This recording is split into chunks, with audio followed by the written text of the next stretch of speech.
Rico Elmore, thank you very much for joining us. Thank you.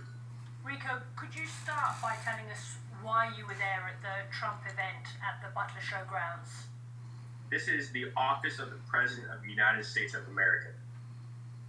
Whenever they call and they want you to speak at a rally, whatever your political affiliation is, you go.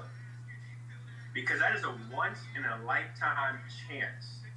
Now, me as the vice chairman of the Beaver County Republican Committee, to have the honor to go to a Trump rally and speak, it's unfathomable.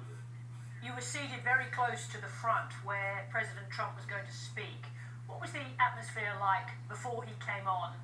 When I was in the area of the VIP section and Trump was coming on stage, everyone was cheering.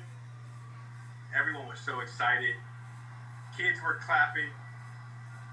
Adults were clapping. I think there were probably dogs barking. Like, it was so lively. It was almost like a concert venue. And whenever he came to speak, everyone got quiet and they listened to what he was saying. Now, everything was normal for the first 5 or 6 minutes into Donald Trump's speech. Then you heard a popping sound.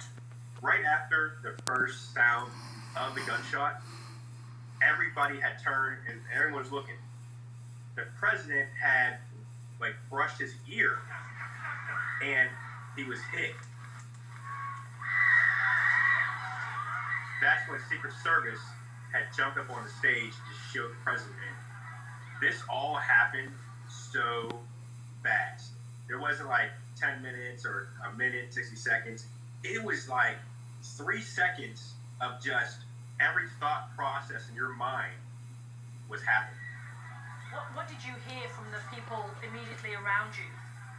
If you ever watched a scary movie and those blood-curdling screams, that's what you heard.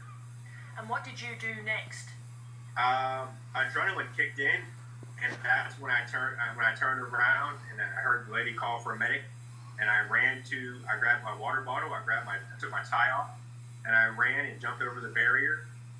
When I arrived on the bleachers and went to the victim, I was able to get a towel from one of the ladies that was there, and I held the towel against the victim's head, and another gentleman, I believe it was a doctor, tried to provide CPR. And once I turned him over, because my hand was on his head, I could see, in fact, that he was deceased, and I say this in respect to the family, because it is a trying time, and my heart and condolences go out to them. And I seen that he was gone.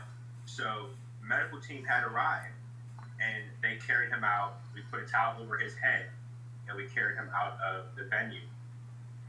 Everyone was going hysterical. Everyone was confused. They didn't know what was going on. Everyone was they were panicking. I felt like it was my job to calm people down. As I was doing this, I'm yelling at people, please, everyone get down, get down, get down.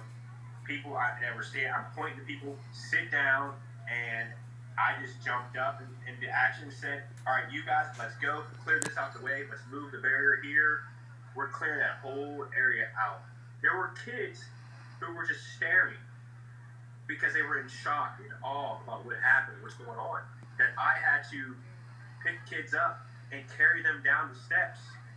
And their parents, me and other people, we picked up grown adults, put them on our shoulders, and carried them down the bleachers because they were just in shock. Now we know a little bit about the shooter. He's a young man from Pennsylvania. How do you feel about the fact that this was essentially someone from your own community who did this?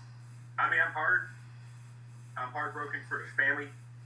Not only was one family destroyed, but now 2 families are destroyed.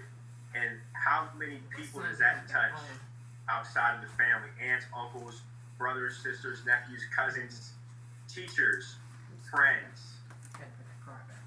What is the ramifications and long-lasting effects of this situation?